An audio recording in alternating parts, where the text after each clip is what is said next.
আসসালামু আলাইকুম বন্ধুরা, ডিম ও চালের গুঁড়া দিয়ে আজকে একটা সহজ নাস্তার রেসিপি তোমাদের সাথে শেয়ার করব। মাত্র 5 মিনিট সময়ে খুবই সহজে ঝটপট এই নাস্তাটা তোমরা বিকেলের নাস্তায় অথবা বাচ্চাদের টিফিনের জন্য খুব সহজভাবে তৈরি করে দিতে পারো। আর ডিমের তৈরি নাস্তা কিন্তু বাচ্চা থেকে বড় সবাই খুবই পছন্দ করে। তো এখানে আমি প্রথমে হাফ কাপ পরিমাণ পেঁয়াজ কুচি নিয়ে নিয়েছি। এখন এর মধ্যে দিয়ে দিচ্ছি স্বাদ মতো লবণ। এখন এই লবণটা দিয়ে এই পেঁয়াজ কুচিটাকে আমি কিছুক্ষণ ভালোভাবে মেখে নেব, এতে পেঁয়াজটা অনেকটা সফট হবে।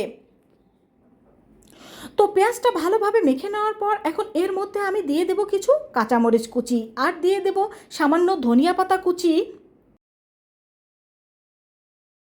এখন এর মধ্যে আমি দিয়ে দেব দুটো ডিম। এখানে আমি দুটো ডিম ব্যবহার করছি। তোমরা বেশি করে নাস্তাটা তৈরি করতে চাইলে এখানে ডিমের পরিমাণটা আরও বেশি বাড়িয়ে দিতে পারো, অথবা কম করে তৈরি করতে চাইলে একটি ডিম দিয়েও তৈরি করতে পারো। এখন এই ডিমটাকে আমি ভালোভাবে ফেটিয়ে নিচ্ছি। তো ডিমটাকে ভালোভাবে ফেটিয়ে নেওয়ার পরে এখন চুলায় আমি একটা প্যানে তেল গরম দিয়ে দিয়েছি। এখন এই তেলের মধ্যে আমি এই ডিমটা দিয়ে দেবো। তো ডিমটা দিয়ে দেওয়ার পরে এখন এটাকে আমরা ভালোভাবে ভেজে নেব। তো ডিমের নিচের অংশটা ভাজার জন্য 3 থেকে 4 মিনিট আমার সময় লেগেছে। এখন এই ডিমটাকে আমি উল্টে দেব। এর জন্য এখানে আমি একটা বড় সাইজের প্লেট নিয়ে নিয়েছি। যেহেতু ডিমটা সাইজে একটু বড়, এখানে এই প্লেটের সাহায্যে উল্টে নিলেই বেশি ভালো হয়। কারণ এখানে আপনারা যদি খুন্তি দিয়ে এই ডিমটাকে সরাসরি উল্টে নিতে চান, সেক্ষেত্রে ডিমটা ভেঙে যেতে পারে। তো এই প্লেটের সাহায্যে কিভাবে আমি ডিমটা উল্টে দিয়েছি নিশ্চয়ই দেখতে পেয়েছো। তোমরাও এইভাবে করে উল্টে দেবে। এখন এই ডিমের অন্য পাশটা হয়ে যাওয়ার পরও এটাকে আমরা এইভাবে করে পিস করে কেটে নেব। আমি এটাকে এইভাবে করে পিস করে কেটে নিচ্ছি। তোমরা চাইলে তোমাদের ইচ্ছে মতো যে কোনো শেপে এটাকে কেটে নিতে পারো। তো ডিমটা কেটে নেওয়ার পরে এখন একটা প্লেটে এই ডিমটাকে আমি তুলে নেব। বন্ধুরা, সাধারণভাবে এই নাস্তাটা তৈরি করা হলেও কিন্তু এটা খেতে অসাধারণ হয়। আর ডিমের তৈরি নাস্তা সে কিন্তু সবাই খুবই পছন্দ করে। তো বাসায় একবার হলেও এটা ট্রাই করে দেখবে। তো এখানে আমি 1/3 কাপ চালের গুঁড়া নিয়ে নিয়েছি, আর নিয়ে নিয়েছি এখানে 2 টেবিল চামচ পরিমাণ বেসন। আর এর মধ্যে এখন আমি দিয়ে দেব সামান্য একটু ধনিয়া পাতা কুচি, আর দিয়ে দেব সামান্য পরিমাণের চিলি ফ্লেক্স,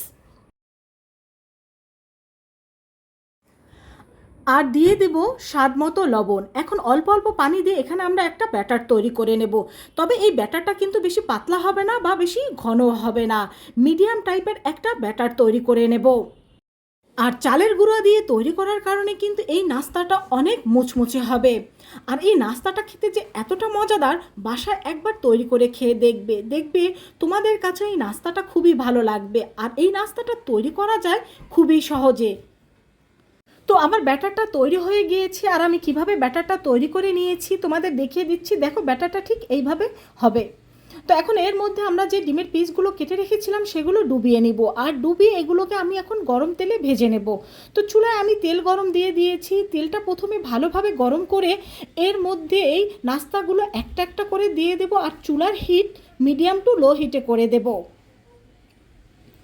বন্ধুরা, এই নাস্তাটা খেতে যে এতটা মজাদার, দেখবে তোমরা একবার খেলে এটা বারবার খেতে ইচ্ছে করে। আর এটা কিন্তু শুধু বিকেলের নাস্তায় নয়, তোমরা বাচ্চাদের টিফিনেও কিন্তু ঝটপট এই নাস্তাটি তৈরি করে দিতে পারো। এখানে আমি একসাথে 3টে নাস্তা ভেজে নিচ্ছি। তোমাদের প্যান বা কড়াই যদি কিছুটা বড় হয়, সেক্ষেত্রে তোমরা এখানে বেশি করে নাস্তা একসাথে ভেজে নিতে পারো। তো এটার এক সাইডটা হয়ে গেলে আমি অন্য সাইডটা উল্টে দেব, আর এগুলোকে আমি গোল্ডেন ব্রাউন করে ভেজে নেব। তো আমাদের নাস্তাগুলো কিন্তু এরই মধ্যে ভাজা হয়ে গিয়েছে। এখন এই নাস্তাগুলোকে আমি তুলে নেব। তো সব নাস্তাগুলো আমি ভেজে নিয়েছি, আর দেখেই বুঝতে পারছো যে নাস্তাগুলো কতটা টেস্টি হয়েছে। এটা কিন্তু দেখতে যত সুন্দর, খেতে কিন্তু তার থেকে আরও ভালো।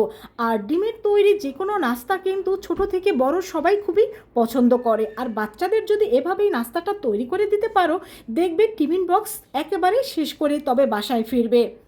তো ভালো লাগলে অবশ্যই কমেন্ট করে জানাবে, আর বাসায় একবার হলেও ট্রাই করবে, আর তোমার বন্ধুদের সাথে শেয়ার করবে এই সহজ নাস্তার রেসিপিটি। সবাই ভালো থেকো। আল্লাহ হাফেজ।